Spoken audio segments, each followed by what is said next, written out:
Isang buwan matapos ang marangyang kasal ng aking panganay, tumawag ang photographer. Nanginginig ang kanyang boses habang sinasabi niyang may nakita siyang hindi maganda sa mga litrato. Isang bagay na nakakagimbal. Nakakagimbal talaga. Sabi niya, kailangan ko itong makita ng mag-isa bago pa malaman ng aking anak ang katotohanan. Akala nga aking mga anak, ako ay isang alkansya na walang katapusan ang laman, isang ATM na laging handang maglabas ng pera. Pero habang hinihintay nila ang aking pirma para sa tseke na nakakahalaga ng 2 milyong piso, iba ang aking inihanda. Hindi pa ang nakuha nila, kundi isang kasulatan mula sa aking abogado.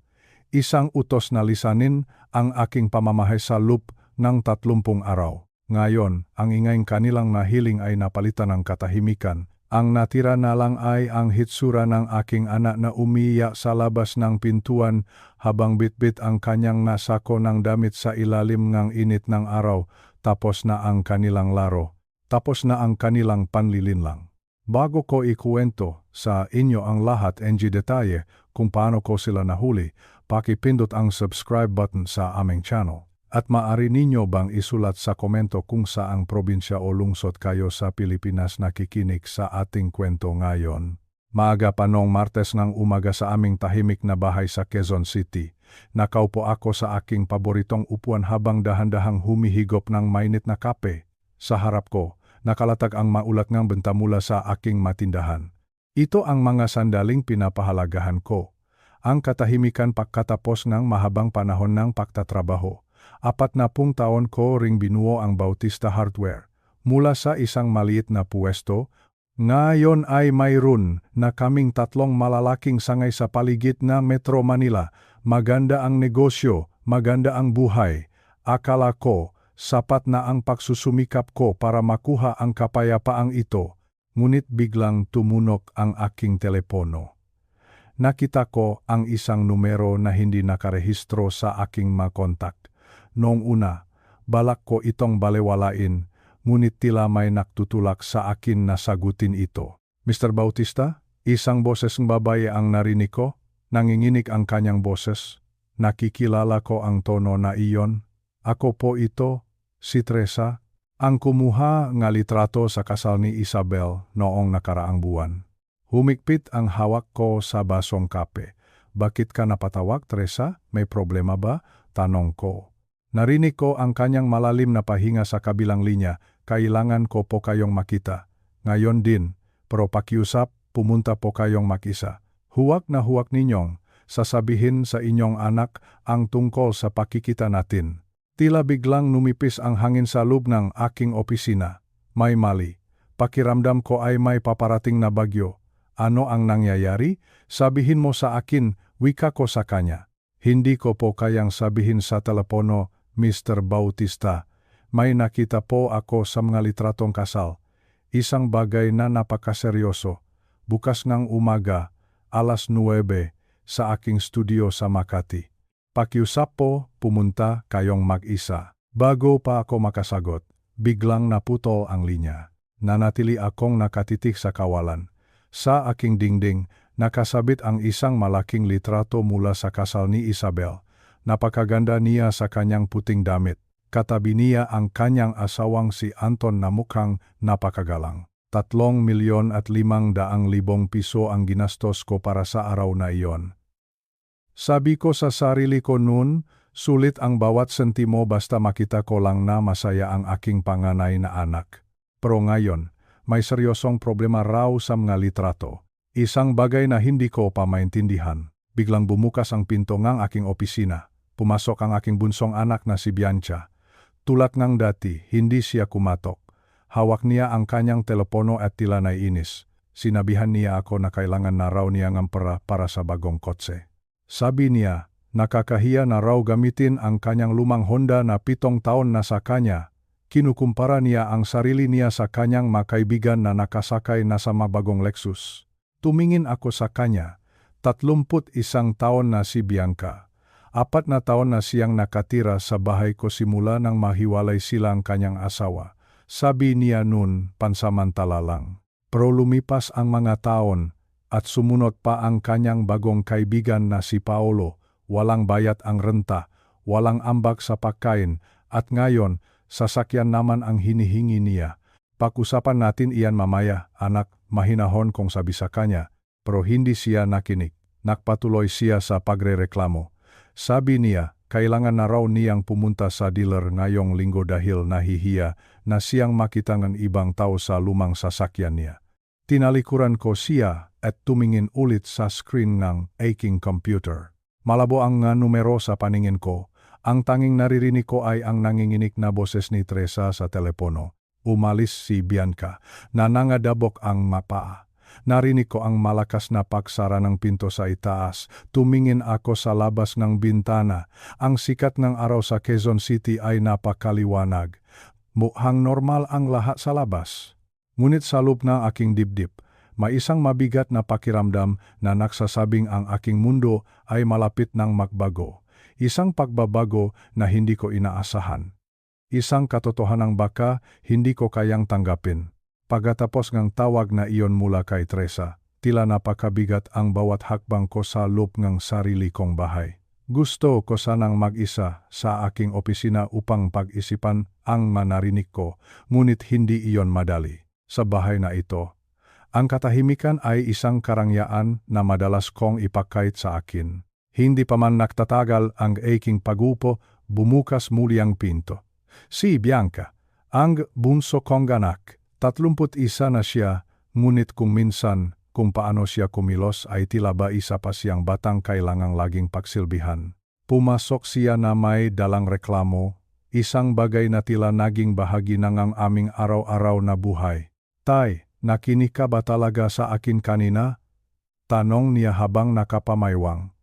Kailangan ko na talaga ng bagong sasakyan, iyong Honda ko, 7 taon na iyon, 7 taon, nakakahiya ng gamitin.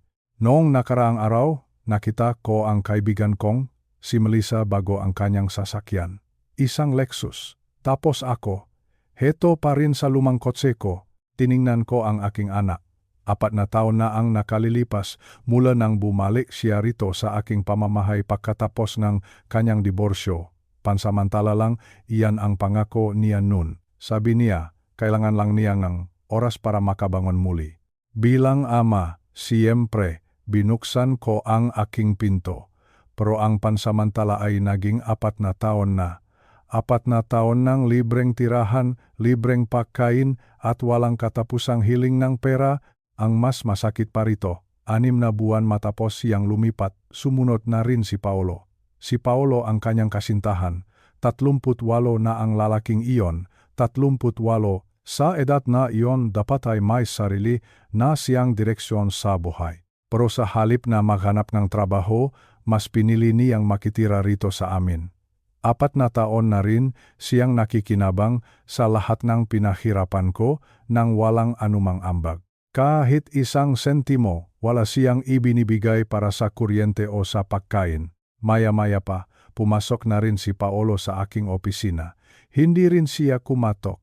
Dumiretso siya sa aking harapan na tila ba siya ang may-ari ng bahay. Naku, tay, mukhang mainit ang ulo ni Bianca dahil sa kotse, sabi niya habang nakangiti ng pilit. Bakit hindi mo na lang ibigay ang hinihingi niya? Para naman tumahimik na ang paligid, alam mo naman ang kasabihan, kapag masaya ang asawa, masaya ang buhay, di ba? Gusto kong sumagot. Gusto kong sabihin sa kanya na hindi naman sila mag-asawa. 4 na taon na silang naninirahan sa ilalim nega aking bubong, ngunit ni hindi man lang sila nagabala na gawing opisyal ang kanilang relasyon. Wala siyang karapatang pagsabihan ako kung paano ko dapat gastusin ang perang pinahirapan ko sa loob ng 40 taon. Ang Bautista Hardware ay itinayo ko sa pamamagitan ng dugo at pawis, hindi para suportahan ang katamaran ng isang lalaking ayaw magtrabaho. Tumayo ako at lumakat patungo sa bintana ng aking opisina. Mula rito, natatanaw ko ang aming swimming pool na halos hindi na nagagamit.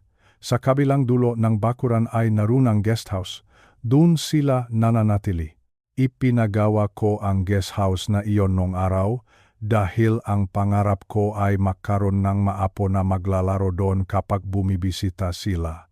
Pero walang maapo Ang naroon lang ay sina Bianca at Paolo, isang guest house na may sariling kusina, 2 silid, at sariling pintuan, pero tila naging kuta ng nga taong walang ibang alam kundi kumuha ng kumuha. Napaka-ironikong buhay. Ang tagumpay ko sa negosyo ay nagbigay sa akin ng kakayahan na ibigay ang lahat sa aking mga anak. Pero tila doon ako nakamali. Dahil sa sobrang pagbibigay ko, nakalimutan na nila ang kahalagahan ng pagsisikap. Para sa kanila, ang pera ko ay pera rin nila. Ang aking bahay ay kanilang hotel. Noong hapong iyon, habang nainit akong tirang pagkain para sa aking hapunan, naririnig ko ang tawanan nila sa kabilang bahaging bahay. Si Paolo ay nakaupo sa aking paboritong sofa, nanonood ng palaro sa TV habang may hawak na bote ng beer. Ang beer ay ako ang bumili. Si Bianca naman ay nasa itaas, may kausap sa telepono at dinig ang kanyang malakas na tawa hanggang dito sa ibaba. Walang nagtanong kung kumain na ba ako. Walang nag-alok na tulungan ako sa kusina. Ako ang may-aring bahay, pero pakiramdam ko ay ako ang estranghero sa sarili kong tahanan. Ang tanging halaga ko lang sa kanila ay ang aking lagdas at seke at ang aking bank account. Napaisip ako hanggang kailan ito magpapatuloy. Ang utang na loob na dati ay isang mahalagang bahagi ng kulturang Pilipino ay tila naglaho na sa mga anak ko. Ang paggalang sa nakatatanda ay napalitan ng entitlement. Akala nila, dahil anak ko sila, may karapatan na silang ubusin ang lahat ng mayroon ako. Habang tinitingnan ko ang malamig na kape sa aking harapan, muling pumasok sa isip ko ang sinabi ni Teresa. Isang napakaseryosong bagay. Kung ang aking bunsong anak ay ganito na ang trato niya sa akin, ano pa kaya ang malalaman ko tungkol sa aking panganay na si Isabel? Ang anak na palagi kong ipinagmamalaki? Ang hapong iyon ay tila mas lalong dumilim. Ang bawat sulok ng bahay ay tila may ibinubulong na hindi ko pa handang marinig. Ngunit alam ko, bukas ng umaga, sa studio sa Makati, magsisimulang mabura ang lahat ng kasinungalingan. Magsisimula na akong gumising mula sa mahabang panaginip na ito. Panaginip kung saan akala ko ay mayroon akong masayang pamilya, pero ang totoo, pinalilibutan lang ako ng mga taong naghihintay lang ng aking susunod na ibibigay. Huminga ako ng malalim. Tumingin ako sa salamin at nakita ang isang matandang lalaking pagod na sa pagiging alkansya, pagod na sa pagiging taga-unawa. Sa unang pagkakataon sa loob ng maraming taon, naramdaman ko ang isang uri ng galit. Hindi galit na sumisigaw, kundi galit na tahimik. Galit na may kasamang desisyon. Kung ito ang gusto nilang laro, kung saan ang pera ay mas mahalaga kaysa sa pamilya, kung gayon, handa na akong ipakita sa kanila kung sino talaga si Mr. Bautista ng Bautista Hardware. Malamig ang ihip ng hangin sa labas, ngunit mas malamig ang pakiramdam sa loob ng aking dibdib. Nakaupo ako sa aking paboritong silya sa balkonahe, hawak ang isang tasangang mainit na kape na unti-unti nang lumalamig. Sa edad kong ito, wala na akong ibang hinahangat kundi ang katahimikan, ngunit ang katahimikang iyon ay muling nagulo nang dumating ang aking panganay na anak, si Isabel. Si Isabel ang aking garbo. Ang aking ipinakmamalaki sa lahat ng aking mga kaibigan sa aming bayan. Sa aming 3 magkakapatid, siya ang pinakamatagumpay. Nakatapos siya pag-aaral. Naging isang mataas na opisyal sa isang malaking kumpanya at laging maayos ang pananamit. Kapag nakikita ko siya, tila nakikita ko ang lahat ng aking pinagpaguran noong ako ay malakas pa. Ngunit sa araw na iyon, may kakaiba sa kanyang mamata. Suot niya ang kanyang mamahaling salamin samat at bitbit ang isang bag na alam kong mas mahal pa kaysa sa kabuuan ng aking pensyon sa loob ng 1 taon. Lumapit siya sa akin, hindi upang magmano o yumakap ng mahigpit, kundi upang halikan lamang ako sa pisngi ng mabilis. Isang halik na tila ba ay isang obligasyon lamang. Tay, kumusta po? Ang tanong niya, pero hindi siya naghihintay ng sagot. Inilapak niya ang kanyang gamit at agad na tiningnan ang kanyang telepono. Pinakmasdan ko siya, ang ganda ng aking anak. Ngunit bakit parang may pader na nakatayo sa pagitan naming dalawa? Hindi ko nararamdaman ang init ng isang anak na matagal na hindi nakita ang kanyang ama. Sa halip, ang naramdaman ko ay ang lamig ng kanyang tagumpay. Hindi naktagal, pumasok na kami sa loob ng bahay. Doon, sa gitnang sala, inilabas niya ang tunay na dahilan ng kanyang pagbisita. Hindi siya napatpat dito para kumustahin ang aking rayuma. Hindi rin siya narito para samahan akong kumain ng hapunan. Tay, panimula niya, may magandang pagkakataon po kasi sa Alabang. May isang villa doon na ipinagbibili. Napakaganda pong lugar. Secured, tahimik, at talagang para sa mataong katulad namin ni Anton. Tumitik ako sa kanya. Alabang, alam ko ang lugar na iyon. Isang lugar para sa mga mayayaman at tanyak. Makano ang kailangan mo, Isabel? Tanong ko. Alam ko na ang patutunguhan nito. Kilala ko ang aking anak. Bahagya siyang ngumiti, isang ngiting tila naglalambing pero may halong pilit. Kailangan ko lang po sana ng tulong para sa down payment. Mga 2 milyong piso lang naman po, tay. Alam ko namang may naitabi pa kayo mula sa pinagbentahan ng lupain sa probinsya. 2 milyong piso, nanuyo ang aking lalamunan, parang may bumara sa aking dibdib. 2 milyong piso, ang halagang iyon ay hindi biro, napaisip ako. Hindi pa nga nagtatagal mula nang gastusin ko ang kanyang kasal. 3,500,000 piso ang inilabas ko para sa araw na iyon. Gusto ko sanang maging pinakamaganda ang kanyang kasal dahil siya ang aking panganay. Ibinigay ko ang lahat. Ang pinakamahal na hotel, ang pinakamasarap na pagkain, ang lahat-lahat. At ngayon, heto siya sa harap ko. Humihingi muli, 2 milyong piso. Isabel, sabi ko sa mahinang boses. Kagagastos ko lang ng 3,500,000 piso para sa kasal ninyo. Iyon na halos ang kalahati ng aking naipon para sa aking pagtanda. Tumingin siya sa akin at sa sandaling iyon. Nakita ko ang lamig sa kanyang mata. Walang bakas ng awa, walang bakas ng pag-unawa. Tay, investment naman po ito, sagot niya. Hindi naman po ito itatapon lang. Kapag nakuha namin ang bahay sa Alabang, mas tataas ang tingin sa amin ng kliyente namin, para rin naman ito sa kinabukasan ng maapo ninyo. Pera na naman. Gusto kong itanong sa kanya kung kumusta na ba ang aking kalusugan. Gusto kong itanong kung napansin niya na medyo nahihirapan na akong maglakad, pero hindi ko na itinuloy. Alam ko ang sagot. Ang mahalaga sa kanya ay ang hitsura, ang mahalaga sa kanya ay ang Alabang. Ang mahalaga sa kanya ay ang 2 milyong piso. Nakaramdam ako matinding pagod. Hindi yung pagod na kailangang matulog, kundi yung pagod ng loob. Ang sakit na isipin na ang anak na itinuring mong dangal ay nakikita ka lamang bilang isang bangko. Isang mapagkukunan ng salapi. Tumingin ako sa labas ng bintana. Ang napuno ay dahan-dahang gumagalaw. Naisip ko ang aking asawa. Kung buhay pa sana siya, marahil ay alam niya ang sasabihin, marahil ay mapagsasabihan niya si Isabel. Ngunit ako, narito akong mag-isa, kaharap ang aking anak na tila isang banyaga. Pag-isipan ko, Isabel, ang tanging nasabi ko, tumayo siya, muling hinalikan ako sa pisngi, at nagpaalam na, mayroon pa raw siyang meeting sa Makati. Habang pinapanood ko ang kanyang sasakyan na papalayo, naramdaman ko ang bigat ng katahimikan. 2 milyong piso. Sa isip ko, paulit-ulit na bumabalik ang halagang iyon. 2 milyon. Isang malaking halaga para sa isang bahay na hindi ko naman titirhan. Isang malaking halaga para sa isang anak na hindi. Man lang nagtanong kung kumain na ba ako. Naupo akong muli. Ang tasaang kape ay tuluyan ng lumamig. Tulad ng aking puso sa sandaling iyon, ang aking Isabel, ang aking panganay, ang aking pangarap, bakit tila naging ganito ang lahat? Sa gitna ng karangyaan at kinang ng kanyang buhay, tila nawala ang pinakamahalagang bagay, ang pagmamahal, ang malasakit. Ang 2 milyong piso ay kaya kong ibigay. Pero ang tanong ay, hanggang kailan?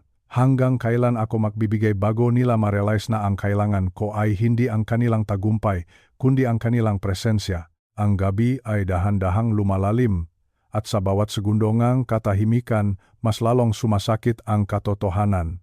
Ang aking anak ay matagal nang lumayo, hindi sa distansya, kundi sa puso. Matapos ang pagbisita ni Isabel, hindi ako pinatutulog, no aking maisipin. May kung anong mabigat sa aking dibdib na hindi ko may paliwanag. Kaya naman, nang tumawag si Teresa, ang aking matagal ng kaibigan na isang litratista, hindi ako nag-atubili. Sinabi niya na kailangan ko siyang puntahan sa kanyang studio sa Makati. Mayroon daw siyang mahalagang kailangang ipakita sa akin. Ang Makati ay laging maingay, laging nakmamadali. Ang magusali ay matatayok. Tila gustong abutin ang langit. Sumakay ako ng taksi at nakpahatid sa kanyang studio. Sa bawat kanto na aming nadadaanan, nararamdaman ko ang kaba. Bakit kaya ako gustong makita ni Teresa? Pagdating ko sa kanyang studio, sinalubong niya ako ng may seryosong muha, wala ang kanyang karaniwang tawa at biro. Inakay niya ako patungo sa isang maliit na silid sa likod. Isang silid kung saan niya ginagawa ang kanyang malitrato. Madilim sa loop, tanging ang liwanag lamang mula sa screen ng kanyang computer ang nagbibigay ng anagag. Tay, tawag niya sa akin. Tay ang tawag niya dahil itinuring na niya akong ama. Gusto ko pong humingi ng paumanhin bago ko ipakita ito sa inyo. Pero sa tingin ko, karapatan ninyong malaman ang katotohanan. Napakunot ang aking no. Ano iyon, Teresa? Anong katotohanan? Hindi siya sumagot agad. Sa halip, may pinindot siya sa kanyang keyboard. At doon, sa harap nga aking mamata, lumitaw ang isang seryeng mga litrato. Sa una, hindi ko agad naintindihan. Ngunit nang tinitignan ko ng mabuti, nanlamig ang aking buong katawan. Ang nasa litrato ay si Anton, ang asawa ni Isabel. Ang aking manugang na akala ko ay tapat at mabait. Ngunit hindi siya nag-isa. Sa bawat litrato, kasama niya ang isang babae. Isang babaeng hindi ko kilala, makahawak ang kanilang makamay. Sa isa pang litrato, makayakap sila. At sa huling litrato, kitang-kita ang paglalambingan nilang dalawa sa loob ng isang madilim na sulok ng isang restoran. Kailan ito kinuha? Tanong ko, habang nanginginig ang aking boses. Tingnan ninyo ang oras at petsa. Tay, sabi ni Teresa. Inilapit ko ang aking muka sa screen. Binasa ko ang nakasulat na impormasyon sa gilid ng litrato. Ang petsa ay ang mismong araw ng kasal nina Isabel at Anton. At ang oras, 2 oras bago magsimula ang seremonya sa simbahan. 2 oras. Noong na sandaling iyon, ang lahat ay abala sa paghahanda. Ako ay naroon sa hotel, suot ang aking barong, tinitingnan ang aking sarili sa salamin at nagpapasalamat sa Diyos dahil maayos na ang buhay ng aking anak. Samantalang si Anton, ang lalaking pinagkatiwalaan kong kaligayahan ni Isabel, ay naroon sa isang tagong lugar kasama ang ibang babae. Sigurado ka ba rito, Teresa? Tanong ko, umasa na baka nakakamali lang siya, baka naman kamag-anak lang niya iyan, o kaya ay kaibigan? Umiling si Teresa. Tay, tingnan ninyo ang GPS coordinates sa metadata ng litrato. Ang lugar na ito ay isang maliit na hotel malapit lang sa simbahan. At ang mga kilos nila, hindi iyan kilos ng makaibigan lang. Napaupo ako sa isang silya sa dilim. Parang gumuho ang mundo sa paligid ko. Ang 3,500,000 piso na iginasta ko para sa kasal na iyon. Ang lahat ng paghihirap ko para lang maging perpekto ang araw na iyon para kay Isabel. Ang lahat na iyon ay nauwi sa isang malaking kasinungalingan, isang panloloko. Bakit mo ito nakuha, Teresa? Tanong ko. Nakataon lang po, Tay. Sagot niya. Doon din kasi ang punta ang isa ko pang kliyente para sa isang pre-wedding shoot. Nakita ko sila, at bilang kaibigan ninyo, hindi ko napigilang kumuhang ebidensya. Noong una, ayaw ko sanang ipakita dahil ayaw kong masaktan kayo, pero nang mabalitaan ko ang tungkol sa hiling ni Isabel na pera para sa bahay sa Alabang, naisip ko na kailangan ninyong malaman kung anong klaseng tao ang pinapakain ninyo. Pera, 2,000,000 piso. Biglang pumasok sa isip ko ang mukha ni Isabel noong bumisita siya sa akin. Ang kanyang pagnanais na makaroon ng villa sa Alabang para sa kanilang kinabukasan ni Anton. Alam kaya ni Isabel ang tungkol dito? O siya rin ba ay biktima ng panlolokong ito?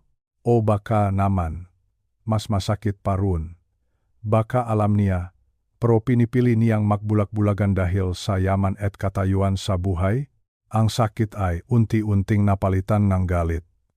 Galit para kay Anton na nagawang lokohin ang aking anak sa mismong araw ng kanilang kasal. At galit para sa sitwasyong ito na tila baang pamilya ko ay binuo lamang sa ibabaw maabuhangin.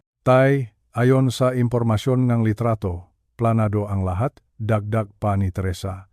Hindi ito aksidente. May mga mensahe at lokasyon na nakatala sa sistem ng kamera ko na nagpapatunay na matagal na silang nagkikita. Pinagmasdan ko muli ang mga litrato. Ang bawat detalye ay malinaw. Ang metadata, ang GPS, ang oras, ang lahat ay nagsasabi ngang isang katotohanang ayaw kong tanggapin. Ang aking manugang ay isang taksil. Naramdaman ko ang panunuyo nga aking mga mata. Sa edad kong ito, akala ko ay tapos na ako sa maganitong klaseng drama sa buhay. Akala ko ay katahimikan na lang ang hantungan ko. Ngunit heto ako, sa gitnang isang madilim na silid sa Makati, kinakaharap ang pinakamabigat na ebidensyang pakawasak na aking pamilya. Ano po ang balak ninyong gawin, Tay? Tanong ni Teresa. Hindi ako agad nakasagot. Tumingin ako sa screen ng computer. Nakita ko ang mukha ni Anton, ang ngiti niyang tila walang bahid ng dumi. At naalala ko si Isabel, ang aking anak ay humihingi ng 2 milyong piso para sa kanyang pangarap na bahay. Huwag mo munang sasabihin kahit kanino, Teresa, ang tanging nasabi ko. Kailangan ko itong pag-isipan ng mabuti. Lumabas akong studio ni Teresa na tila isang taong nawawala sa sarili. Ang ingay ngang Makati ay lalong naging nakabubulag. Ang mailaw ngang nasasaian ay tila nga nanunudyong mata. 2 milyong piso para sa isang bahay sa Alabang. 3,500,000 para sa isang kasal na puno ngang kasinungalingan. Naglakat ako sa gilid ng kalsada. Hindi alintana ang pagod ng aking binti. Sa bawat hakbang, ang tanging naririnig ko ay ang tibok nga aking puso na tila sumisigaw ng katarungan. Hindi ko hahayaang maubos ang lahat ng aking pinagpaguran para lamang sa isang lalaking walang dangal. At hindi ko hahayaang mabulag ang aking anak sa kinangnang salapi kung ang pundasyon naman ng kanyang buhay ay bulok na. Ang katotohanan ay masakit, higit pa sa rayuma, higit pa sa anumang sakit ng katawan. Dahil ang katotohanang nalaman ko sa silid na iyon sa Makati ay ang katotohanang wumasak sa huling piraso nga aking tiwala.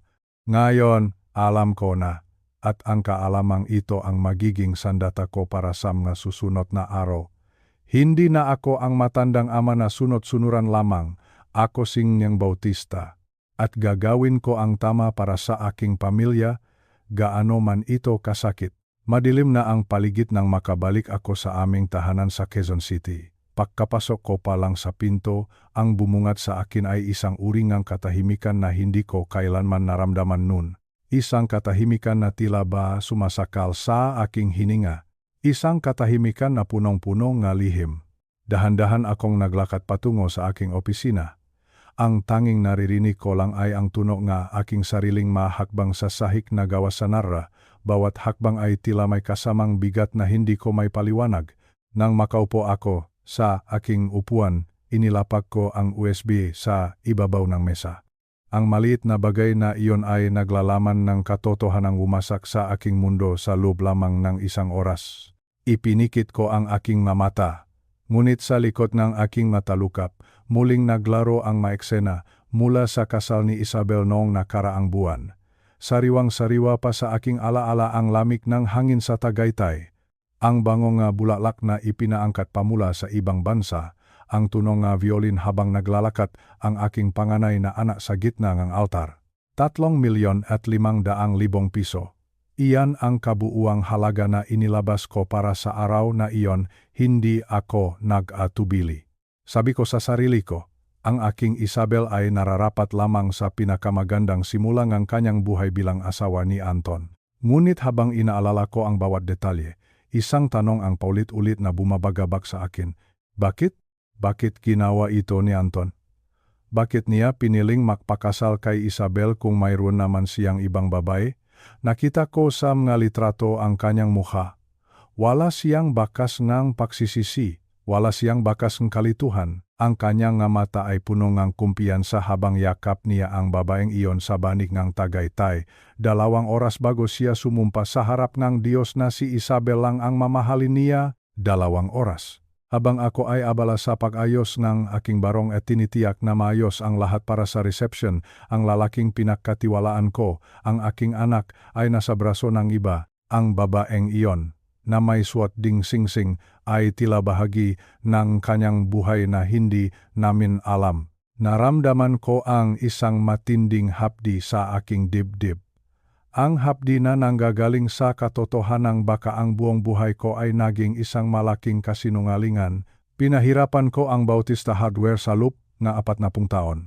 Nagtiis ako sa init, sa pagod, at sa puyat para lang maibigay ang lahat sa aking mga anak. Akala ko, sa pamamagitan ng pagbibigay ng lahat ng kanilang kailangan, ay makakabuo ako ng isang pamilyang puno ng pagmamahalan at katapatan. Ngunit ngayon, tila ba ang lahat na iyon ay gumuho na parang kastilyong buhangin. Napagtanto ko na ang aking mga anak ay tila tumingin sa akin hindi bilang isang ama, kundi bilang isang mapagkukunan ng yaman, isang alkansya na maari nilang buksan kailanman nila gusto. Tumayo ako at lumapit sa bintana. Nakita ko ang refleksyon ng isang matandang lalaki sa salamin, puting-puti na ang aking buhok. Malalim na ang makulubot sa aking noo. Sa unang pagkakataon, naramdaman ko ang aking edad. Naramdaman ko na ako ay matanda na at mag-isa. Naisip ko si Isabel. Alam ba niya? Posible bang alam niya ang ginagawa ni Anton? O baka naman pareho silang may itinatago? Ang isiping baka ang aking anak ay kasabwat sa panlilinlang na ito ay mas masakit pa kaysa sa katotohanan ng pagtataksil ni Anton. Hindi ako makatulog sa gabing iyon. Ang bawat ingay sa labas ng bahay ay tila ba nagpapaalala sa akin ng malitratong nakita ko sa Makati. Ang kumpiyansa ni Anton, ang yakap ng babaeng iyon, ang oras na nakatatak sa bawat larawan. Kailangan kong malaman ang totoo. Kailangan kong sundan ang bawat bakas na iniwan nila. Hindi ako titigil hanggat hindi ko nabubuo ang puzzle na ito. Kung ang aking pamilya ay tinayo sa pundasyon ng kasinungalingan, handa akong gibain ang lahat upang mahanap ang katotohanan. Habang sumisikat ang araw sa Quezon City, isang desisyon ang nabuo sa aking isipan. Pupunta ako sa bangko, sisimulan ko ang konting nansamngat seke na ibinigay ko. Sisimulan kong tingnan kung saan napunta ang perang pinahirapan ko. Hindi na ako ang Mr. Bautista na laging nagsasabing oo. Mula sa araw na ito, ako na ang taong magtatanong kung bakit, at sisiguraduhin ko na ang bawat isa sa kanila ay sasagot.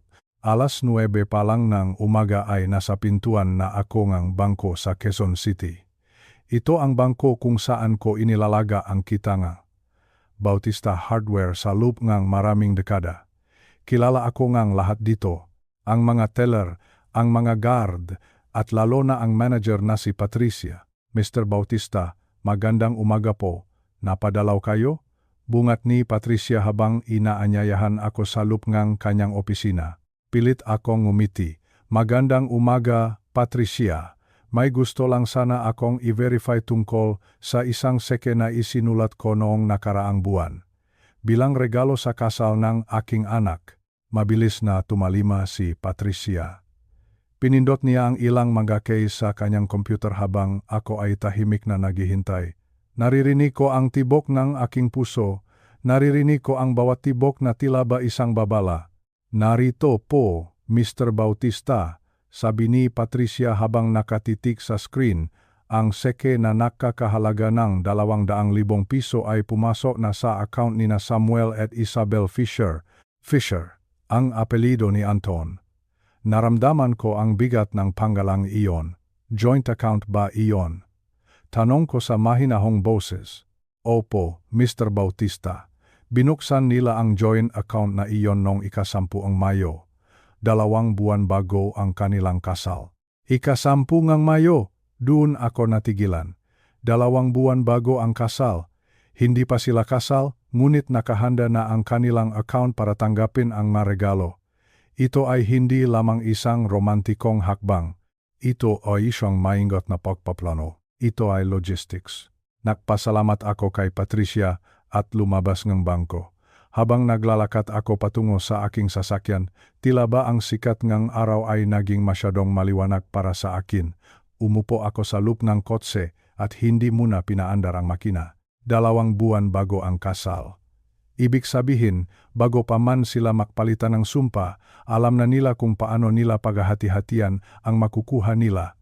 Inaalala ko ang sobre sa reception. Nakita ko si Isabel na masayang, tinitignan ang tambak ng regalo. Sinabi niya sa akin na nakakuha silang kabuuang 2,500,000 piso mula sa mga bisita. 2,500,000 piso. Naalala ko rin ang aking kaibigan na si Marcus Chen, isang mayamang negosyante na matagal ko ng kasosyo. Binigyan niya si Anton ng isang tseke na nakakahalaga nga 60,000 piso. Nakita ko ang ngiti ni Anton nang tanggapin niya iyon. Sabi niya, "Salamat po, Tito. Hinding-hindi po namin ito makakalimutan." Ngunit ngayon, ang lahat ng pasasalamat na iyon ay tila ba naging mapait sa aking pandinig. Kung si Anton ay may ibang babae, at si Isabel ay abala sa pag-ayos ng kanilang joint account bago pa man ang kasal, ano ba talaga ang pakay nila? Bakit kailangan pa nilang ituloy ang isang marangyang seremonya kung ang lahat ay para lamang sa pera? Bumalik ako sa bahay ng may mabigat na kalooban. Pagkapasok ko sa garage, nakita ko ang lumang sasakyan ni Bianca. Naroon pa rin siya. Naroon pa rin ang kanyang kasintahang si Paolo. Pumasok ako sa kusina at balak kong dumiretso sa aking opisina. Ngunit narinig ko ang boses ni Bianca mula sa itaas. Nakabukas ang pintuan ng kanilang silid at tila may kausap siya sa telepono. Ang kanyang boses ay malakas, tila ba wala siyang pakialam kung may makarinig man sa kanya. "Oh Isabel, huwag kang maalala," sabi ni Bianca habang tumatawa. "Kaya pa naming magtagal dito nga 6 na buwan. Kapag hindi na matiis ngang matanda ang presensya namin, siguradong ibibili rin niya kami ng tsondo para lang mapalis kami rito." Tumigil ako sa paglalakad. Tila ba ang bawat salita niya ay isang saksak sa aking likuran. Narinig ko ang boses ni Isabel sa kabilang linya dahil naka-loudspeaker ang telepono ni Bianca. "Maganda iyan, ako naman, kailangan ko lang magpanggap na masayang asawa sa loob ng 2 buwan pa. Pagkatapos niyon, magahain na ako ang divorce." Sabi ni Anton, "Hati kami sa 60-40 na hatian sa lahat ng perang nakuha namin, 2,500,000. Iyan ang pinakamadaling perang nakuha ko sa buong buhay ko." Natawa si Bianca. At ang kabit ni Anton, wala silang kaalam-alam sa plano natin. Napaka-perpekto nito. Masyadong abala si tatay sa pagiging proud sa kasal mo kaya wala siyang nakikita. Panatilihin mo lang siyang busy. Isabel, hayaan mong isipin niyang kailangan mo ng tulong sa pambayad sa bahay. Sa ganong paraan, kapag humingi ka ng 2,000,000, hindi na siya magtataka dahil akala niya ay kailangan mo talaga. "Ginagawa ko na iyan," sagot ni Isabel. "Hiningan ko na siya ng pera para sa down payment sa bahay kahapon." Mukha siyang medyo nag-aalangan, pero alam nating lahat na bibigay din siya. Laging naman siyang bumibigay. Dahan-dahan akong umatras. Maingat ang bawat hakbang ko hanggang sa makarating ako sa aking opisina. Isinara ko ang pinto at sumandal dito. Nanginginig ang aking makamay. Ang aking maanak. Ang aking 2 anak na babae. Pareho silang nagsisinungaling. Pareho silang ginagamit ako. Ang isa ay nagpaplanong magnakaw sa pamamagitan ng isang huwad na kasal, at ang isa naman ay nakatira sa aking bahay habang hinihintay na sumuko ako at ibili siya ng ari-arian. Easiest money I ever made. Iyan ang mga salita ni Isabel na paulit-ulit na umalingaw-ngaw sa aking isipan. Ang perang pinahirapan ko sa loob ng 40 taon ay tinuring lang nilang laro. Ang aking pagmamahal ay tinuring lang nilang kahinaan. Umupo ako sa aking mesa at binuksan ang aking laptop. Ang matandang lalaki na kanilang inaasahang susuko ay wala na. Ang Mr. Bautista na kanilang kilala, ang taong laging nagbibigay at hindi nagre-reklamo, ay namatay na sa sandaling narinig ko ang tawanan nila sa telepono. Nag-type ako sa search bar. Property lawyer, Metro Manila. Lalabas ang pangalan ni Attorney Jose Santos, isang eksperto sa real estate at family trusts. Tatawagan ko siya bukas ng umaga. Sisiguraduhin ko na ang bawat sentimong pinakplanuhan nilang kunin ay mananatili sa kung saan ito nararapat. Tumingin ako sa pinto nga aking opisina. Sa kabila niyon, naron si Bianca na marahil ay nangangarap na ngang kanyang bagong tsondo. Naron si Paolo na nanonot ng TV sa aking sofa. Wala silang kaalam-alam na ang oras nila sa bahay na ito ay bilang na. Wala silang kaalam-alam na ang kanilang plano ay naging sarili nilang bitak. Mula sa araw na ito, hindi na ako ang kanilang alkansya. Hindi na ako ang taong maari nilang paktawanan sa likod ng aking likuran. Ngayon, malalaman nila kung bakit ang Bautista Hardware ay tumagal ngang 40 taon. Malalaman nila na ang katapatan ay hindi isang kahinaan, kundi isang lakas na hindi nila kailanman makakaroon.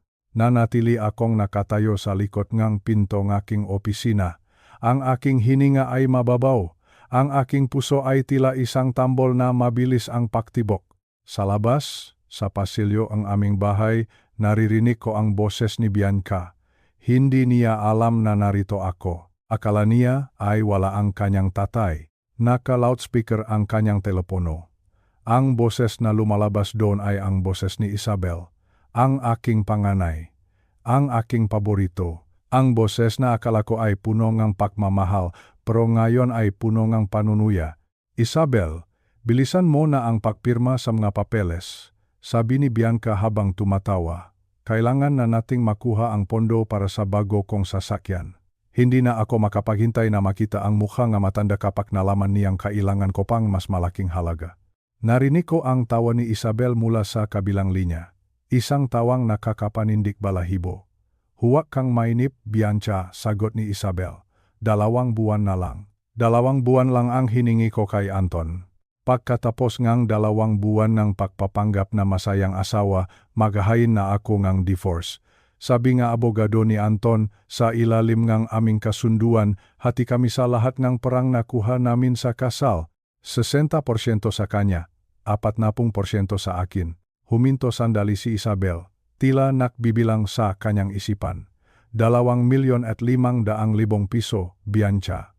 Iyan ang kabuwang nakuha namin sa mga regalo at sa sekeng ibinigay ni tatay. Isipin mo, sa loob lang ng isang gabi, naging milyonaryo ako nang walang kahirap-hirap. Ito na ang pinakamadaling pera na kinita ko sa buong buhay ko. Pinakamadaling pera. Ang salitang iyon ay paulit-ulit na umaling-aungaw sa aking pandinig, pinakamadaling pera. Para sa kanila, ang aking pagsisikap sa Bautista Hardware sa loob ng 40 taon ay isang laro lang. Ang aking pagmamahal ay isang pagkakataon para sa kanila na magnakaw. E paano naman kami ni Paolo? Tanong ni Bianca. Narinig ko ang tunog ng pagbukas ng lata ng soda. Sabi ni Paolo, kailangan na nating pilitin si tatay na ibili kami ng tsondo. Ayaw na raw niyang tumira rito sa guest house. Masyadong malayo raw sa sentrong siyudad. Huwag kayong mag-alala. Sagot ni Isabel na may tiwala sa sarili. Manatili lang kayo diyan. Makunwari kayong nahihirapan. Makunwari kayong walang pera. Sa loob ng 6 na buwan, siguradong susukorin ang matanda. Bibili rin iyan ng tsondo para lang hindi na kayo makita. Ganyan naman si tatay, di ba? Ayaw niya ng gulo. Gagastos siya para lang magkaroon ng kapayapaan. Gagastos siya para sa kapayapaan. Doon ako naliwanagan. Ang aking kabutihan ay naging sandata nila laban sa akin. Ang aking pagnanais na maging maayos ang lahat ay naging dahilan para abusuhin nila ako. Narinig ko ang yaba ng paa ni Bianca na papalayo sa aking opisina. Marahil ay pupunta siya sa kusina para kumuha ng pagkain na ako rin ang bumili. Naiwan akong mag-isa sa dilim ng aking silid. Naramdaman ko ang isang uri ng lamig na nakmumula sa aking kaibuturan. Hindi ito lamig ng aircon. Ito ay lamig ng isang pusong nawasak. Ngunit sa gitna ang lamig na iyon, may isang bagong damdamin na sumibol, galit. Isang matinding galit na hindi ko kailanman naramdaman nun. Hindi ito galit na gustong sumigaw o manakit. Ito ay galit na nakbibigay ng linaw. Masyado akong naging mabuti. Masyado akong naging mapagbigay. Akala ko, sa pamamagitan ng pera, may papakita ko ang aking pagmamahal, Pero ang tanging nagawa ko ay palakihin ang dalawang buwaya na handang lumamon sa akin. Tumingin ako sa aking mga kamay. Ang mga kamay na nagbuhat ng mga mabibigat na kargamento nung nagsisimula pa lang ang aking negosyo. Ang mga kamay na may mga kalyo dahil sa pagtatrabaho. Hindi ko hinayaang mapagot ang aking mga anak, pero tila iyon ang naging pagkakamali ko. Sapat na. Tapos na ang panahon ng pagiging alkansya. Tapos na ang panahon ng pagiging bulag. Kung ang tingin nila sa akin ay isang resource lang, ipakikita ko sa kanila kung ano ang mangyayari kapag ang resource na iyon ay biglang naglaho. Kinuha ko ang aking telepono. Ang aking madaliri ay hindi na nanginginig. Mayroon akong misyon. Mayroon akong plano. Isang plano na hindi nila inaasahan. Isang plano na magtuturo sa kanila ng leksyon na hinding-hindi nila malilimutan. Ang kurtina ay bumagsak na. Ang palabas ay tapos na. Ngayon, ang totoong kwento ay magsisimula na. At sa kwentong ito, ako na ang susulat ng wakas. Kinabukasan, maaga akong nagising. Ngunit hindi ito tulad ng nakaraang umaga na punong pag-aalala. Ang aking isipan ay malinaw. Ang aking desisyon ay buo na. Naligo ako, naksuot ngang maayos na barong, at nakmaneho patungo sa Makati. Ang opisina ni Attorney Jose Santos ay nasa itaas na bahaging ng isang malaking gusali. Pagpasok ko pa lang, naramdaman ko na ang bigat ng autoridad sa paligid. Ito ang lugar kung saan ang mga problema ay nareresolba sa pamamagitan ng batas, hindi NG emosyon. Mr. Bautista, pasok po kayo, bungat ni Attorney Santos. Isang lalaking nasa kanyang 50 anyos, may matalas na tingin at mahigpit na pakikipagkamay. Review ko na ang mga dokumentong ipinadala mo kagabi sa email. Mukhang seryoso ang sitwasyon mo. Umupo ako sa tapat niya. Inilapag ko ang aking folder na naglalaman ng lahat ng ebidensya. Ang malitrato mula kay Teresa, ang ma-record ng joint account nina Isabel at Anton, at ang pinaka-importante, ang gitala NG aking miga naitalang giusapan. Attorney, ayaw ko ng ganitong buhay. Diretsahan kong sabi. Ang aking maanak ay tinatrato ako na parang isang bangko. Ang aking bahay ay ginawang hotel. At ang aking panganay ay nakpakasal lang para sa pera. Gusto ko nang bawiin ang lahat. Tumango si Attorney Santos. Naintindihan ko, Mr. Bautista. Sa ilalim nga ating batas sa Pilipinas, may mga paraan para protektahan ang iyong ari-arian. Ang pinakamabisang hakbang na magagawa natin ngayon ay ang pagbuo ng isang irrevocable trust. Irrevocable trust. Ang salitang iyon ay tila isang kuta na itinatayo sa paligid ng aking buhay. Ano ang ibig sabihin niyan, Attorney? Tanong ko. Ibig sabihin, ililipat natin ang lahat ng iyong ari-arian, ang iyong nga bahay, ang Bautista Hardware, at ang iyong nga ipon sa ilalim ng pangangalaga ng trust. Paliwanag niya, ikaw pa rin ang may kontrol habang ikaw ay nabubuhay. Ngunit kapag dumating ang panahon na wala ka na, ang pamamahagi ng iyong yaman ay susunod sa iyong eksaktong instruksyon. Hindi ito basta-basta may kukwestiyon sa korte ng iyong mga anak. Hindi nila ito magagalaw nang wala ang iyong pahintulot.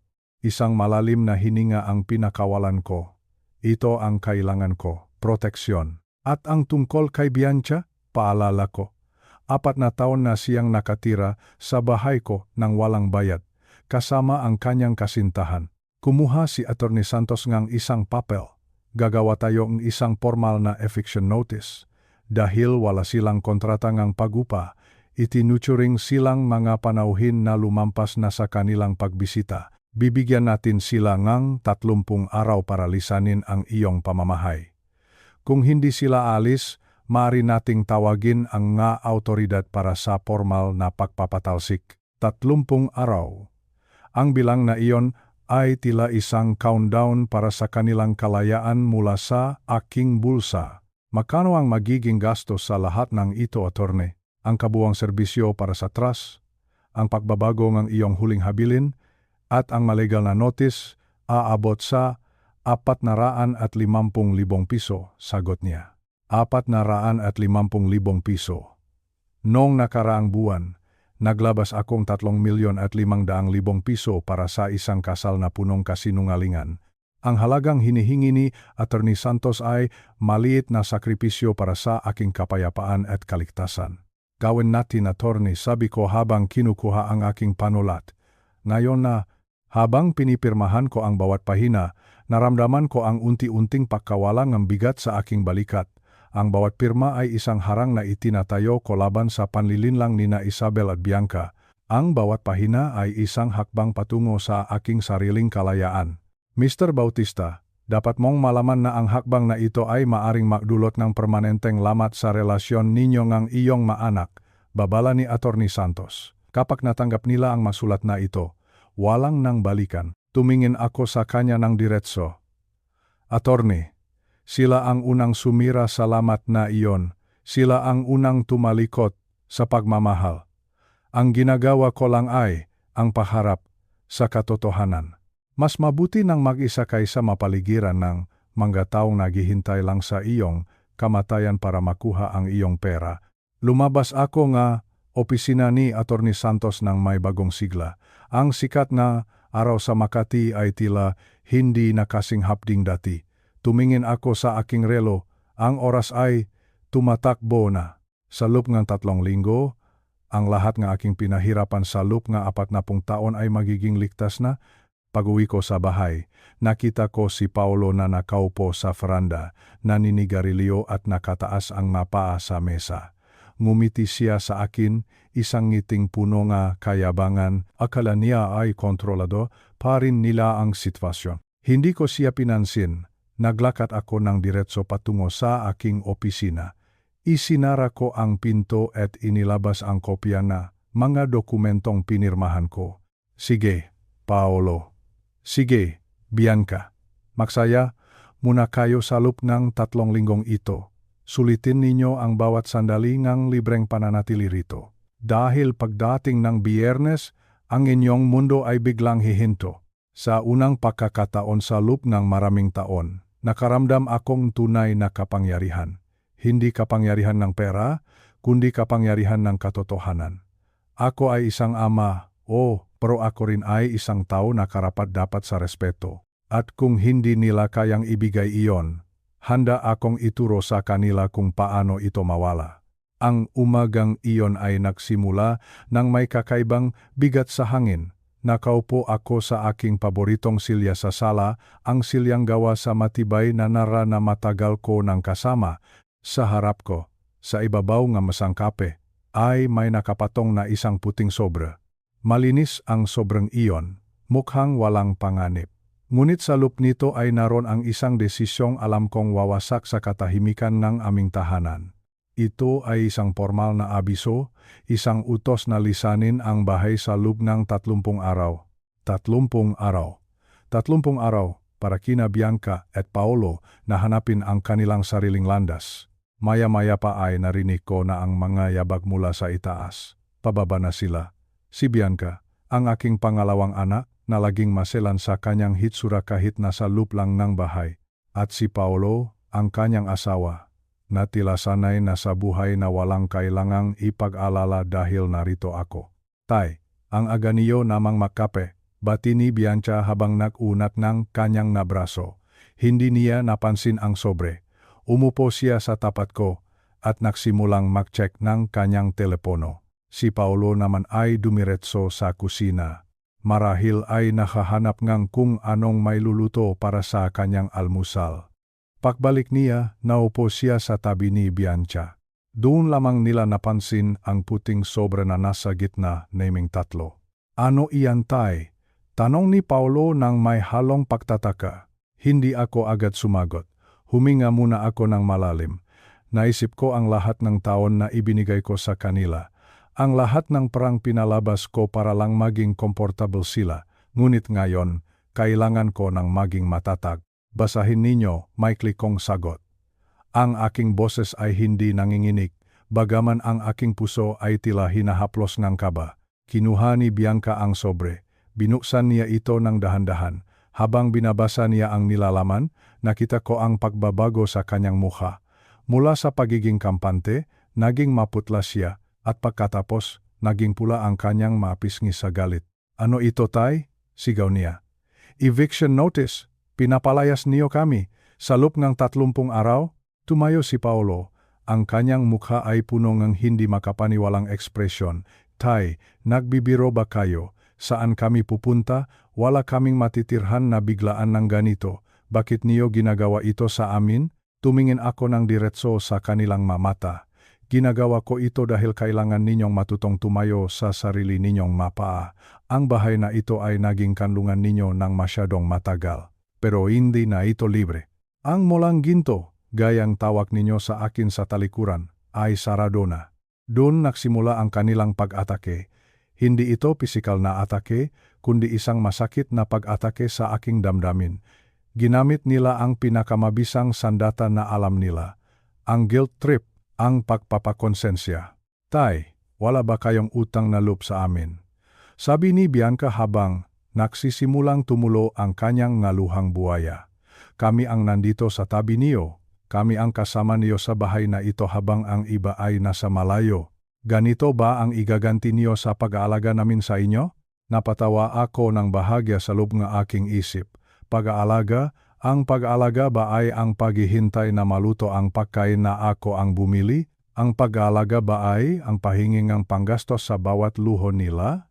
Utang na loob, Bianca? Ang tugon ko. Sino ang may utang na loob sa kanino? Ang lahat ng kinakain ninyo, ang kuryente, ang tubig, hanggang sa mga damit na suot niyo, lahat iyan ay galing sa akin. Binigyan ko kayo ng higit sa sapat. Ngunit hindi niyo iyon pinahalagahan. Biglang nagbago ang tono ni Paolo. Naging agresibo siya. Tay, matanda na kayo. Baka nalilito na ang isip niyo. Hindi niyo pwedeng gawin ito sa sarili niyong pamilya. Labag ito sa ating tradisyon. Ang maana ay dapat kinukupkop ng magulang hanggang sa dulo. Anong sasabihin nga kapitbahay? Anong sasabihin nga kamag-anak natin? Tradisyon? Ulit ko sa salitang iyon. Ang tradisyon ay ang paggalang sa magulang. Ang tradisyon ay ang pagtulong sa magulang kapag sila ay matanda na. Hindi ang pagpiga sa kanila hanggang sa wala na silang maibigay. Nagpatuloy sila sa pagsasalita. Sinabi nila na wala akong puso. Sinabi nila na ako ay nagiging madamot dahil lamang sa aking kayamanan. Tinawag nila akong malupit.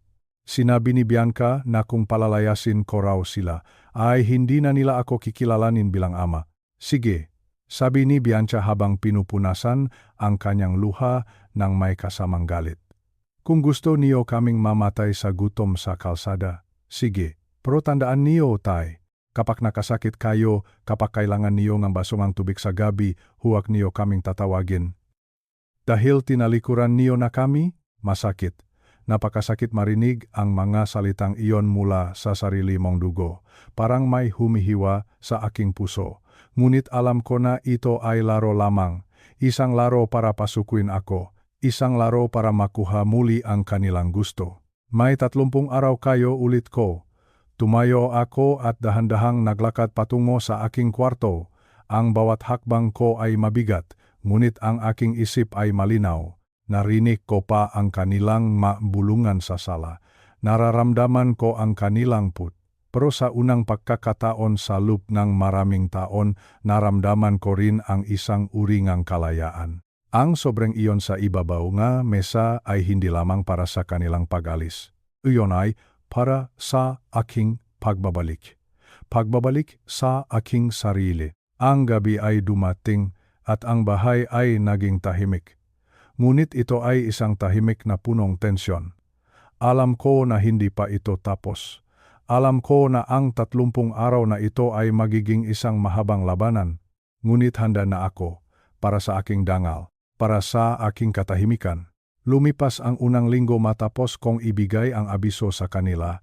Sa loob ng 7 araw na iyon, ang bahay ay naging parang isang teatro. Bawat sulok ay may dramang nagaganap. Bawat pagkikita namin sa hapagkainan ay parang isang eksena sa pelikula na sadyang ginawa para sirain ang aking loob. Noong 8 araw, nagsimula ang kanilang bagong taktika. Nagising ako sa tunog ng pag-iyak sa sala.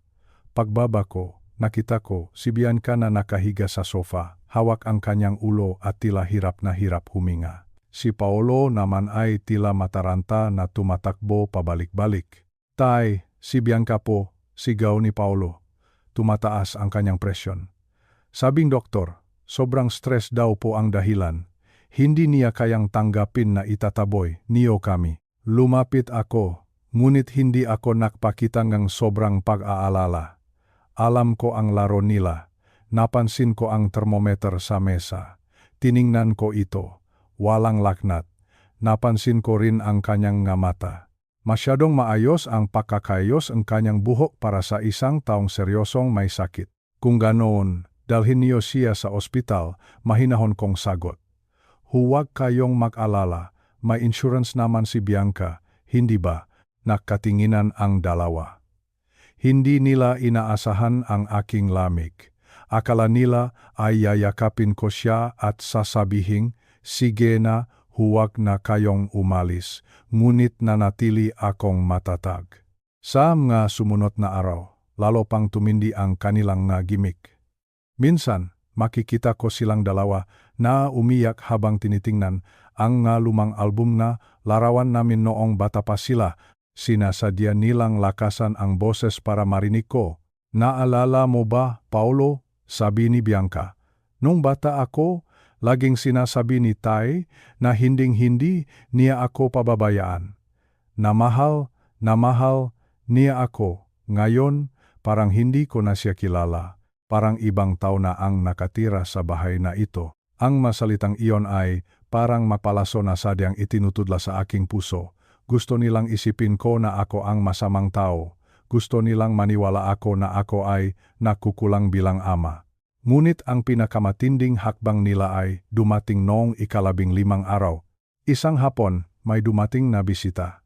Isang lalaking nakasuot ng mayos na polo, may dalang leather bag, at may seryosong mukha. Ipinakilala siya ni Bianca bilang si Dr. Santos. Sinabi nila na siya ay isang psychologist, isang dalubhasa sa isip. Tay, naalala lang kami sa inyo. Simula ni Bianca nang kaming lahat ay nakaupo na sa sala.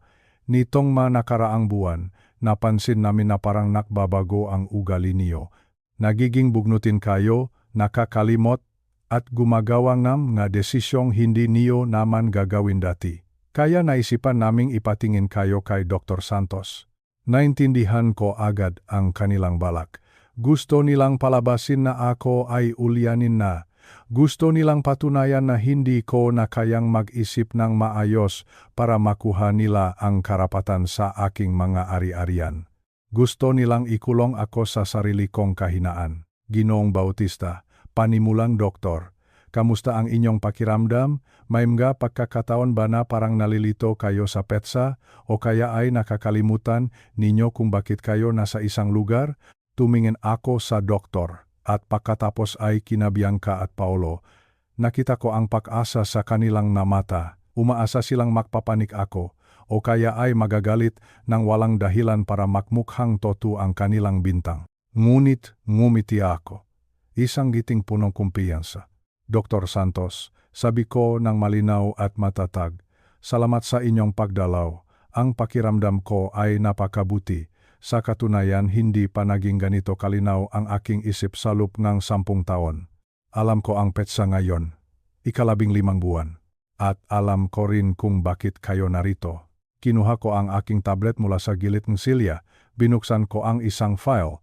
Narito ang aking huling check-up mula sa aking sariling doktor sa Makati Medical Center, sabi ko habang ipinapakita ang screen. Kakatapos ko lang ng isang full neurological exam noong nakaraang buwan. Ang resulta? Normal. Walang senyales ng dementia.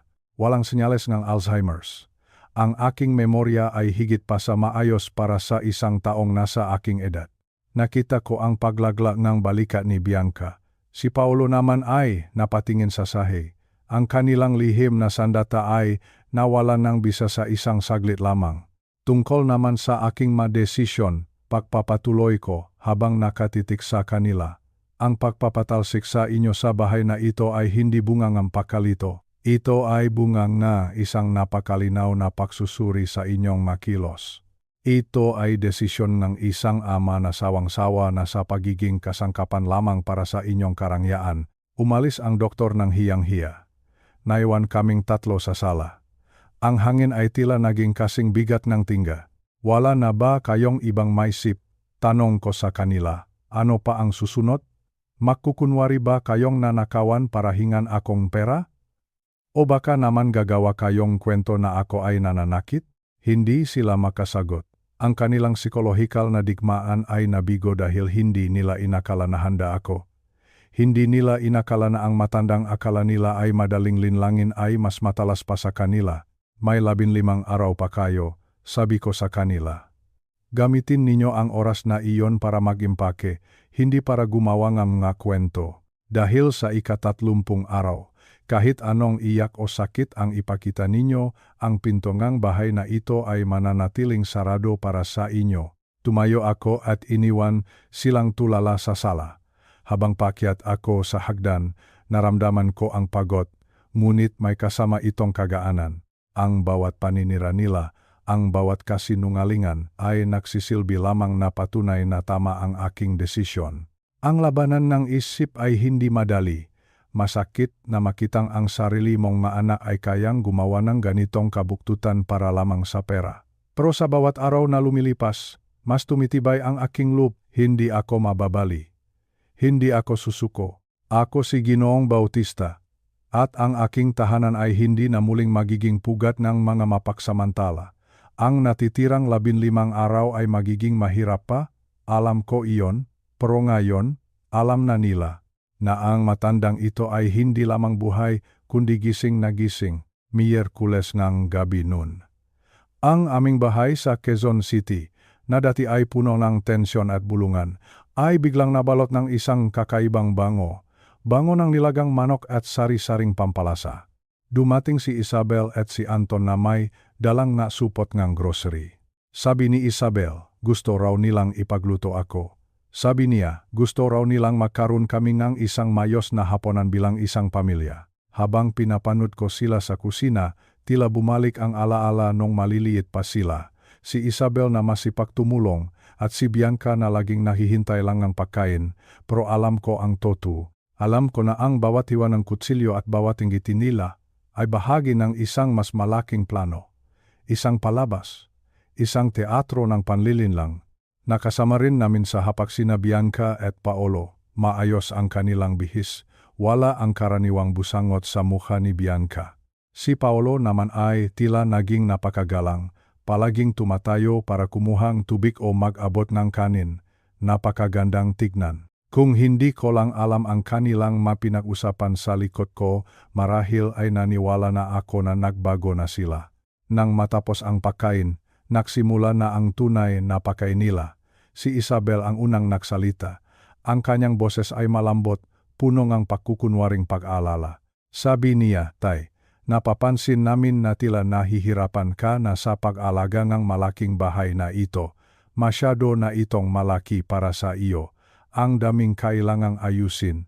Ang daming kailangang linisin. Sumunod naman si Anton. Sabi niya, Mr. Bautista, napakaganda ng takbo ng merkado ng real estate ngayon dito sa Quezon City. Kung ibebenta natin ang bahay na ito ngayon, makukuha natin ang pinakamataas na presyo. Maaari kang lumipat sa isang napakagandang tsondo sa Eastwood o sa Makati.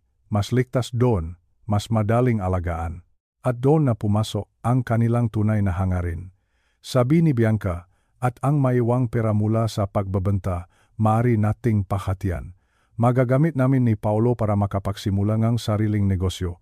Magagamit ni na Isabel para sa kanilang bagong bahay sa Alabang.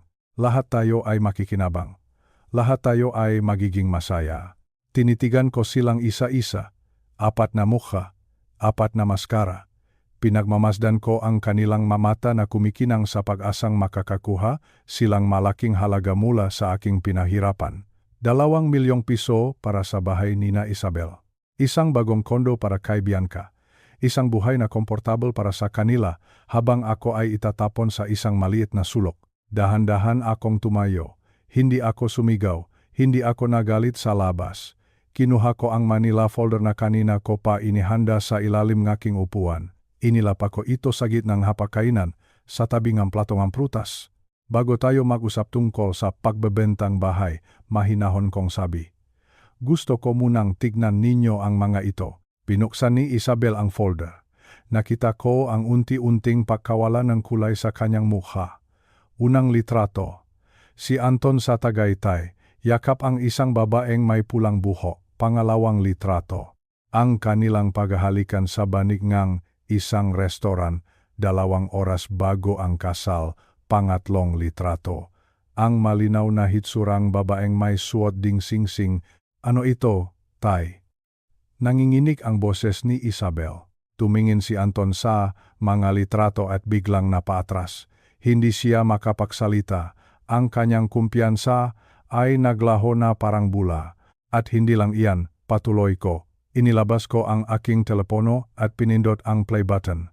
Ang boses nina Isabel at Bianca ay umalingaw-ngaw sa buong silid. Ang kanilang tawanan tungkol sa kung paano ako gagamitin. Ang plano ni Isabel na ma-divorce pagkatapos ng 2 buwan para makuha ang pera ni Anton. Ang plano ni Bianca na hintayin akong sumuko para ibilis siyang ang tsondo. Ang katahimikan sa silid ay napakabigat. Tila ba ang bawat hininga nila ay naging isang kasalanan? Easiest money I ever made. Inulit ko ang salitang sinabi ni Isabel sa recording. Iyan ba ang tingin ninyo sa akin? Isang mapakukunan ng madaling pera? Isang matandang lalaki na madaling linlangin? Biglang nagbago ang anyo ni Isabel. Wala na ang malambot na boses. Wala na ang pag-alala. Tumayo siya at naging matigas ang kanyang mata. Ano naman ngayon? Ang tagumpay mo sa negosyo ay dahil din sa amin. Karapatan naming makuha ang bahagi namin. Tumayo rin si Bianca at Paolo. Nagsimula silang magsalita ng sabay-sabay. Sinasabi nilang wala akong utang na loob sa sarili kong mga anak. Sinasabi nilang pinoprotektahan ko lang ang aking yaman habang sila ay nahihirapan. Ang kanilang mga maskarangang pagiging hiya at hiya ay tuluyan ng nahulog. Ang mga halimaw ng long term ay lumabas na. Makinig kayong mabuti, sabi ko, at tila naking yelo ang buong paligid sa lamig ng aking boses. Ang irrevocable trust ay pirmado na. Ang lahat ng aking ari-arian, ang Bautista hardware at ang bahay na ito ay hindi na ninyo mahahawakan kailanman. Kapag wala na ako, ang tanging matatanggap ninyo ay ang pinakamababang halaga na itinakdang batas. Wala nang iba pa, wala nang 2 milyong piso, wala nang bagong sasakyan. Isang malakas na pagsabong galit ang narinig ko mula kay Paolo. Sinubukan niyang lumapit sa akin, ngunit hinarangan siya ni Anton na tila ba natuhan na. Si Bianca ay nagsimulang umiyak, ngunit alam ko na ang mga luhang iyon ay hindi dahil sa pagsisisi, kundi dahil sa pagkawala ng kanyang komportableng buhay. Bianca, mayroon ka na lamang 15 araw para lisanin ang bahay na ito, sabi ko habang naglalakat palabas ng silid. At Isabel, huwag mo na akong tatawagan para sa down payment ng kahit anong bahay. Tapos na tayo. Isinara ko ang pinto ng aking opisina at iniwan sila sa gitna ng kanilang sariling gulo. Narinig ko ang kanilang pagsisigawan sa labas. Narinig ko ang pagbagsak ng plato.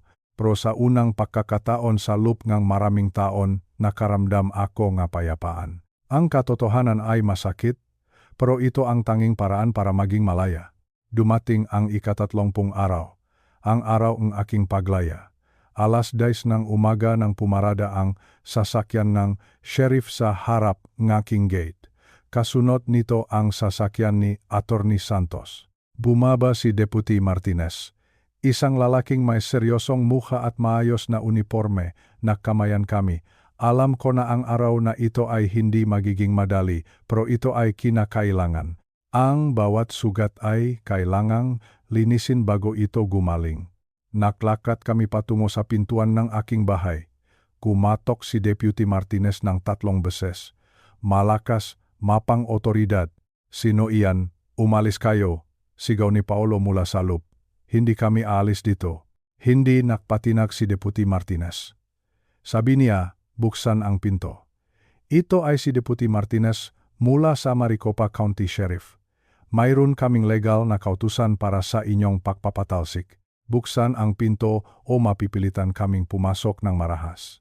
Isang mahabang katahimikan ang sumunod. Pagkatapos ay narinig ang tunongang pagbukas ang lock, bumukas ang pinto at sumilip ang mukha ni Bianca. Magulo ang kanyang buhok, maitim ang paligid ng kanyang mata. Tila hindi siya nakatulog ng ilang gabi. Pumasok kami sa loob.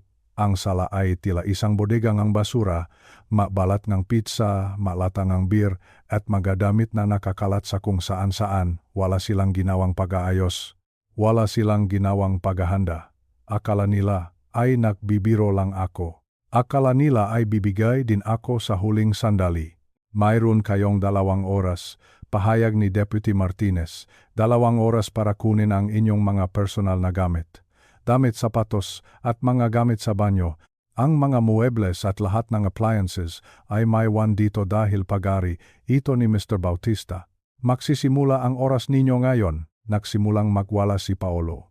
Sinasabi niyang wala kaming karapatan. Sinasabi niyang ito ay kawalang hiyaan. Pero tumayo lang si Attorney Santos ng diretso at sinabing, ang lahat ng ito ay legal. Ang 30 araw na palugit ay tapos na. Kayo ay itinuturing ng mga intruder sa ari-ariang ito. Napanood ko ang unti-unting pagbagsak ng kanilang mundo. Nagsimulang magtakbo si Bianca sa itaas, kumuha ng malalaking sako ng basura at nagsimulang isilit doon ang kanyang madamit. Walang kaayusan, walang ingat. Ang kanyang mamahaling damit na ako ang bumili ay itinapon lang niya sa loop ng itim na plastik na parang basura. Si Paolo naman ay pabalik-balik sa kusina. Kumukuha nga mga pagkain at inumin na maari niyang dalhin. Ngunit pinigilan siya ni Deputy Martinez. Sabi niya, tanging personal na gamit lang ang maari ninyong kunin. Ang pagkain sa loob ng refrigerator ay hindi kasama. Sa loob ng 2 oras na iyon, nakatayo lang ako sa isang sulok ng aking sala, pinakmamasdan ko ang bawat detalye. Ang bahay na binuo ko para sa isang masayang pamilya ay tila binabawi na ang sarili mula sa mga taong umabuso rito. Nakita ko ang pagod sa mga mata ni Bianca habang hinihila niya pababa ang huling sako ng basura. Tumigil siya sa harap ko. Tumingin siya sa akin na may halong galit at pakiusap. Tay, sabi niya, saan kami pupunta? Wala kaming matitirhan. Gusto mo ba talagang makita ang anak mo na natutulog sa kalsada? Huminga ako ng malalim. Bianca, sabi ko, at ang aking boses ay hindi na nanginginig. 4 na taon kitang binigyan ng pagkakataon. 4 na taon kang binigyan ng libreng tirahan at Sa loob ng panahong iyon, wala kang ginawa kundi pagplanuhan kung paano mo pa ako makukuha. Ngayon, oras na para malaman mo ang halaga ng pagsisikap. Mayroon kang magkakaibigan, mayroon kang lakas, gamitin mo iyan. Inilabas nila ang kanilang mga sako ng basura sa labas ng gate. Doon naghihintay ang kanilang lumang sasakyan. Ang sasakyan na sinasabi ni Bianca na nakakahiya. Ngayon, iyon na lang ang tanging bagay na mayroon sila. Bago sila sumakay, humarap sa akin si Paolo. Sabi niya, pagsisisihan mo ito, matanda ka, kapag dumating ang araw na may sakit ka at nag-isa, huwag kang tatawag sa amin. Dahil hinding-hindi ka namin tutulungan. Ngumiti ako sa kanya, isang ngiting punong kapanatagan. Paolo, sa loob na 4 na taon, ako ang nag-iisang tumutulong sa inyo habang wala kayong ginagawa. Huwag kang mag-alala sa akin. Ang katahimikan ko ay mas mahalaga kaysa sa inyong pekeng pagmamahal. Umalis ang kanilang sasakyan na may kasamang usok at ingay. Nanatili akong nakatayo sa aking veranda hanggang sa hindi ko na sila matanaw. Pagkatapos ay isinara ko ang aking gate. Isinara ko ang pinto ng aking bahay. Pumasok ako sa loob at umupo sa aking sofa. Ang katahimikan ay tila isang mainit na yakap, wala ng boses na humihinging pera, wala ng tawanan na punong panunuya, wala ng mabigat na pakiramdam na ako ay ginagamit. Malaya na ako. Naglakad ako patungo sa guest house. Binuksan ko ang mabintana para pumasok ang sariwang hangin. Ang amoy kanilang pananatili ay unti-unti nang naglalaho. Lilinisin ko ang lugar na ito. Gagawin ko itong isang silid para sa aking bagong hilik. Marahil ay dito ko ilalagay ang aking magamit sa pag-aayos kagamitan o ang aking mga libro. Tumingin ako sa salamin sa banyong guest house. nakita ko ang isang lalaking may 70 taon na, isang lalaking nakaranas ng matinding pagtataksil, ngunit nahanap ang lakas para tumayo. Hindi ako mag-isa.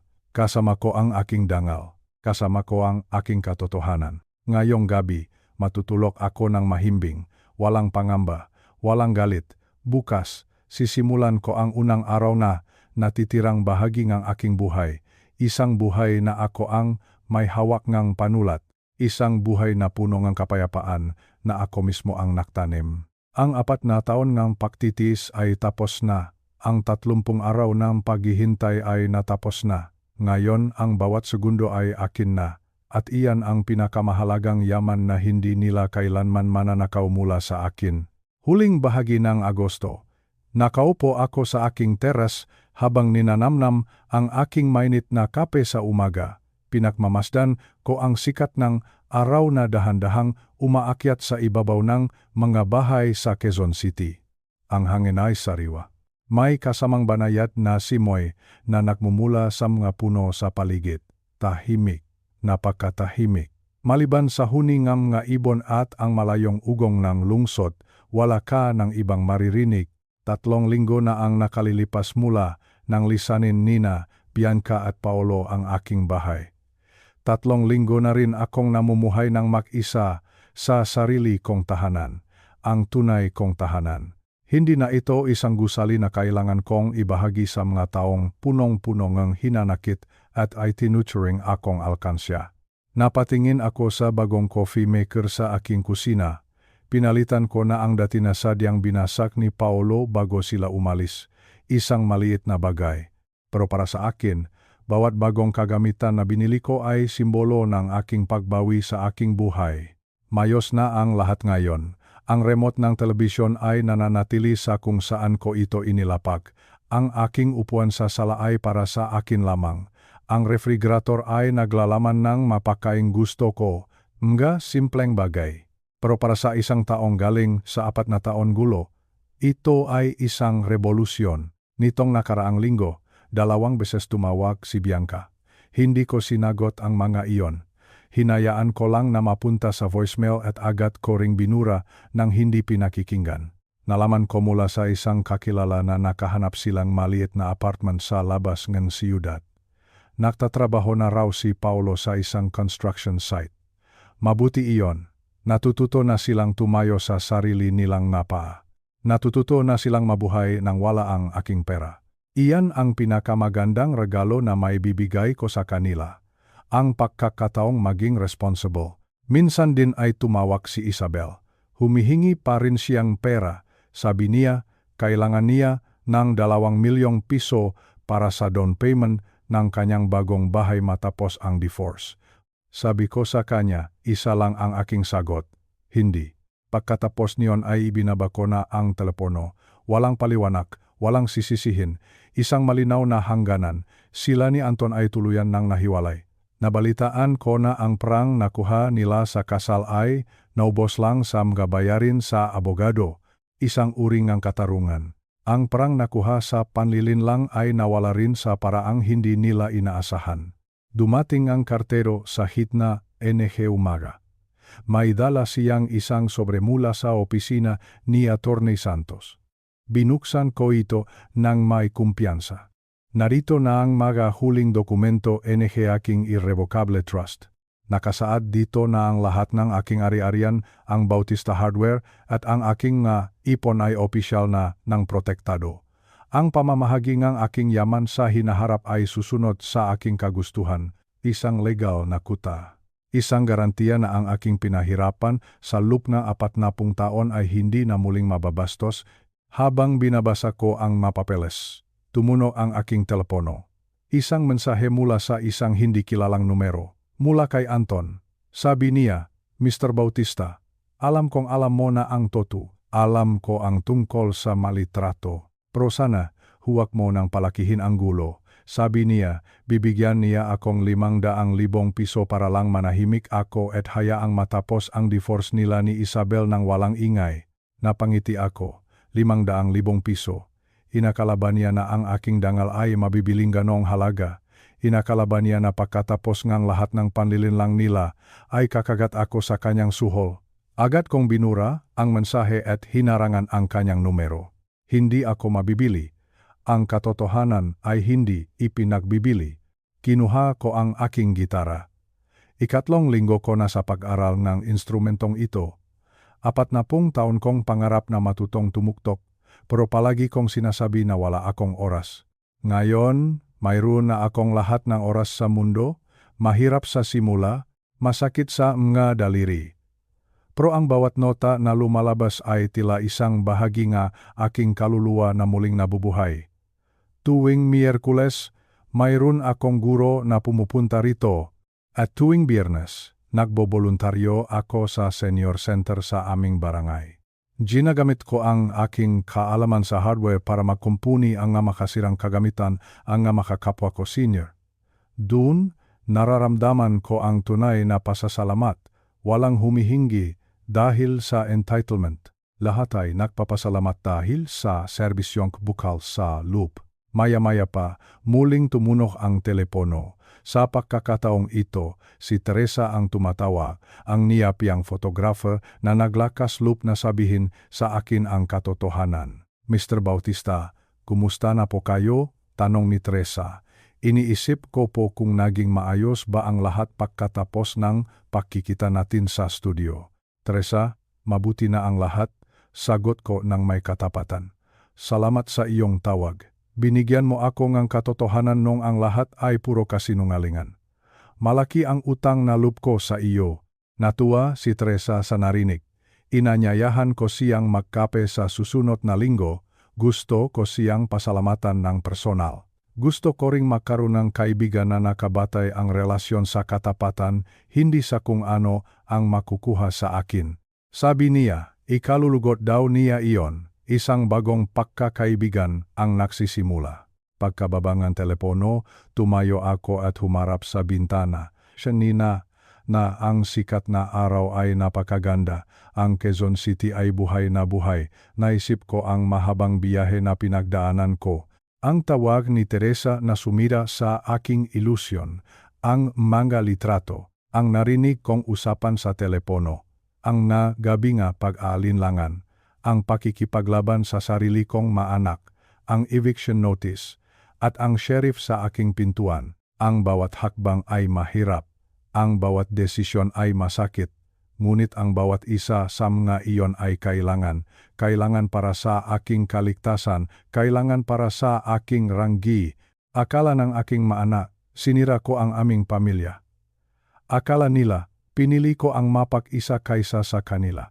Pero ang totoo, pinili ko ang aking sarili. Pinili ko ang kapayapaan kaysa sa obligasyon na nakakasakal. Pinili ko ang katotohanan kaysa sa komportableng kasinungalingan. Hindi ako mag-isa. Malaya ako. At sa edad kong ito, ang kalayaan ang pinakamahalagang kayamanan. Isang kayamanan na hindi kailanman mabibili ng kahit ilang milyong piso. Ang susunod na kabanata na aking buhay ay ako na ang susulat. Wala ng manipulasyon, wala ng panlilinlang, isang buhay na nakabase sa sarili kong matuntunin. Kinuha ko muli ang aking gitara at nagsimulang tumuktok, isang simpleng himak. Pero ito ang pinakamagandang musika na narinig ko sa loob ng 40 taon. Ang musika ng isang taong nahanap ang kanyang sarili. Ang bagong simbo niyang aking binuo. Dito po nagtatapos ang kwento ng pakikipagsapalaran ni Mr. Bautista. Isang kwento na maaring nangyayari rin sa loob ng maraming tahanan sa ating bansa. Napakabilis ng mapangyayari. Sa loob lamang ng ilang buwan, ang akala ko ay masayang pamilya ay nabuwag dahil sa katotohanan. Ngunit sa likod ng bawat sakit, mayroong kalayaan. Sana po, ang karanasan kong ito ay magsilbing paalala sa ating lahat, lalo na sa ating mga kabilang sa lolo at lola, ang mga nasa edad na 65 pataas. Madalas, sa kagustuhan nating mapabuti ang ating mga anak ay naibibigay natin ang lahat ng ating ipon, lahat ng ating lakas, pati ang ating sariling kapayapaan ay isinasakripisyo natin para sa kanila. Ngunit natutunan ko na ang tunay na pagmamahal ay may kasamang disiplina. Ang pagmamahal ay hindi nangangahulugan na hahayaan nating tayo ay tratuhin na parang kagamitan lamang. Ang rangge o ang pagtatakda ng hangganan ay hindi masama. Ito ay paraan upang protektahan ang ating dangal. Ito ay paraan upang ituro sa susunod na henerasyon ang halaga ng pagsisikap at katapatan. Ang kapayapaan na tinatamasa ko ngayon sa Quezon City ay hindi mabibili ng pera. Hindi ito galing sa yaman ng Bautista Hardware. Ito ay galing sa desisyon kong panigan ang katotohanan, kahit masakit, kahit mahirap. Kayo po? Ano ang inyong naging reaksyon sa kwentong ito? Kung kayo ang nasa kalagayan ko, gagawin niyo rin ba ang aking ginawa? O mayroon kayong ibang paraan ng paharap sa ganitong pagsubok? Napakahalaga po para sa akin na marinig ang inyong mga opinyon. Huwag po ninyong kalimutang i-like ang video na ito kung ito ay nagbigay sa inyo ng bagong pananaw.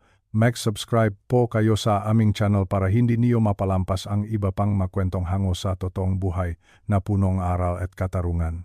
Bago po tayo magpaalam, maaari niyo bang isulat sa comment section kung saang panig kayo ang Pilipinas o saang bansa kayo nakikinig ngayon? Gusto ko pong pasalamatan ang bawat isa sa inyo sa inyong oras at pakikinig. Maraming salamat po.